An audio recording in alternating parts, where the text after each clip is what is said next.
Hello, everyone. This is Laura, and welcome back to Become a Fluent English Speaker. Today, I want to tell you about a race. But here's the interesting part. Nobody told us to join it, yet almost everyone is running. When I was younger, I had a habit that quietly stole my happiness. I compared myself to everyone. If someone spoke English better than I did, I felt discouraged. If a friend got a better job, I questioned my own progress. If someone traveled more, earned more, or achieved more, I felt like I was falling behind. One afternoon, I met my grandfather in a beautiful park. We sat on a wooden bench watching people walk by.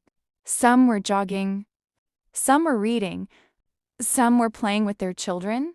I sighed and said, "Grandpa, I feel like everyone else is moving faster than me." He didn't answer immediately. Instead, he pointed toward two trees. One tree was tall, full of green leaves and covered in flowers.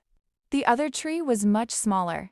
Its branches were still growing. He smiled and asked, "Which tree is better?" I looked at him, confused. "Neither," I said. "They're just different." He nodded. "Exactly. One tree has been here for 30 years. The other was planted only 5 years ago. If you compare them, you'll misunderstand both." His words stayed with me. That evening, I thought about my own life. I had been comparing my chapter 2 to someone else's chapter 20. No wonder I felt behind. The truth is, we rarely know the full story behind someone else's success. We see the promotion, but not the years of hard work. We see fluent English, but not the thousands of mistakes they made while learning. We see confidence, but not the fears they quietly overcame. Comparison only shows us the highlight reel. It hides the struggle. A few weeks later, I decided to do something different. Instead of comparing myself to other people, I compared myself to the person I had been 6 months earlier. Suddenly, everything changed. I realized I was speaking English more confidently. I had read more books. I worried less.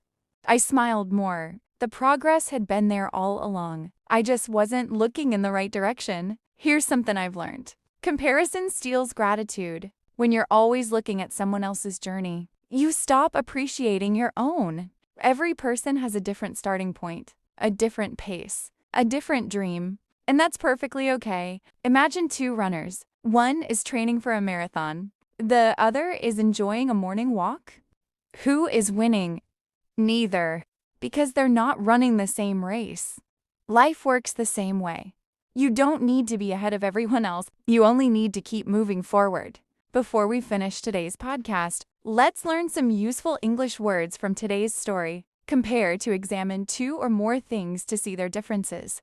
Discouraged, feeling less confident or hopeful. Journey, the path or process of reaching a goal. Progress, improvement over time.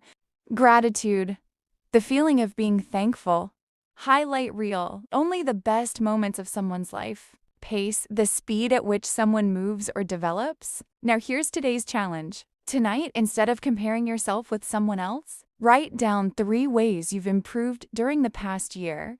Big or small, every step counts. Before you leave, answer today's question in the comments. What's one area of your life where you've grown, even if the progress has been slow? I'd love to read your answers. If you enjoyed today's English listening podcast, don't forget to subscribe to Become a Fluent English Speaker. This is Laura, and remember, the only person you need to be better than is the person you were yesterday. Keep listening, keep learning, and I'll see you in the next podcast.